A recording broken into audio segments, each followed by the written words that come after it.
Hi all, welcome to football arena. അടുത്ത Brazilian league മത്സരത്തിൽ Neymar junior സാന്റോസിന് വേണ്ടി കളിക്കില്ല. കരുത്തരായ ഫ്ലമംഗോയാണ് സാന്റോസിന്റെ എതിരാളികൾ. നെയ്മർക്ക് സസ്പെൻഷനാണ്. കഴിഞ്ഞ മത്സരത്തിൽ നെയ്മർക്ക് യെല്ലോ കാർഡ് വഴങ്ങേണ്ടി വന്നിരുന്നു.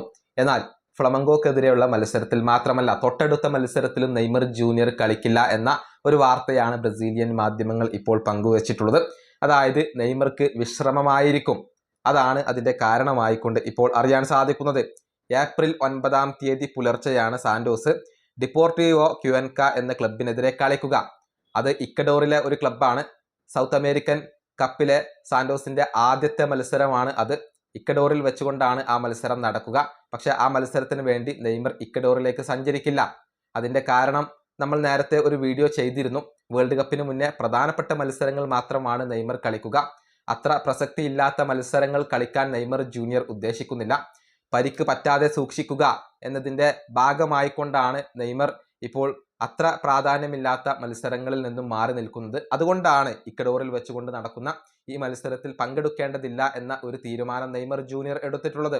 വേൾഡ് കപ്പ് ടീമിൽ ഇടം നേടണം. അതിനു മുന്നേ പരിക്കുകൾ ഒന്നും പറ്റാൻ പാടില്ല. അതുകൊണ്ട് തന്നെ വേൾഡ് കപ്പിന് മുന്നേയുള്ള സാന്റോസിന്റെ ആകെ മത്സരങ്ങളുടെ പകുതി മത്സരങ്ങളിൽ മാത്രമേ നെയ്മർ കളിക്കുകയുള്ളൂ എന്ന വാർത്ത നേരത്തെ പുറത്തേക്ക് വന്നിരുന്നു. അത് നമ്മൾ വീഡിയോ ചെയ്യുകയും ചെയ്തിരുന്നു. അത് പ്രകാരമാണ് ഈ മത്സരത്തിൽ നിന്നും മാറി നിൽക്കാൻ നെയ്മർ ജൂനിയർ ഉദ്ദേശിക്കുന്നത് എന്നാണ് ബ്രസീലിയൻ മാധ്യമങ്ങൾ റിപ്പോർട്ട് ചെയ്തിട്ടുള്ളത്. അതായത് അടുത്ത 2 മത്സരങ്ങളിലും നമുക്ക് നെയ്മർ ജൂനിയറെ കാണാൻ കഴിയില്ല. എന്നാൽ ട്രെയിനിങ് അദ്ദേഹം നല്ല രൂപത്തിൽ നടത്തും. അക്കാര്യത്തിൽ മുടക്കങ്ങൾ ഒന്നും ഉണ്ടാവില്ല. നല്ല രൂപത്തിൽ ഫിറ്റ്നസ് കൈവരിക്കുക എന്നുള്ളത് മാത്രമാണ് ഇപ്പോൾ നെയ്മറുടെ ലക്ഷ്യം. ഈ വീഡിയോ അവസാനിപ്പിക്കുന്നു. അടുത്തൊരു വീണ്ടും കാണാം.